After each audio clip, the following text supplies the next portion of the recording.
এনসিপির সভাপতি পদ ছাড়ার ঘোষণা করতে দেশজুড়ে নতুন জল্পনা সৃষ্টি হয়েছে।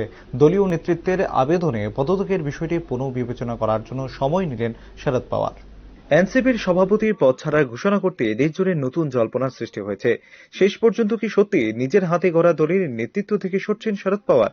মুম্বাইয়ে নিজের আত্মজীবনীর দ্বিতীয় সংস্করণ প্রকাশের অনুষ্ঠানে শরদ পাওয়ার নাটকীয়ভাবে এনসিপির সভাপতি পদ ছাড়ার ঘোষণা করতে মারাঠা রাজনীতি নতুন জল্পনার উৎস খুঁজে পেয়েছে।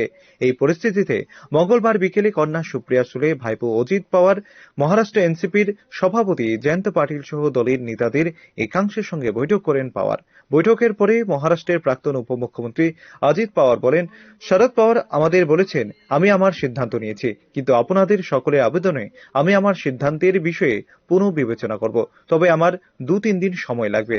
উল্লেখ্য, শরদ দলের নেতৃত্ব ছাড়ার পর দলীয় সংগঠনের বিভিন্ন স্তরের পদাধিকারীদের ইস্তফা দেওয়ার যে হিড়িক পড়েছে তা বন্ধ করারও আবেদন জানিয়েছেন এনসিপির প্রতিষ্ঠাতা।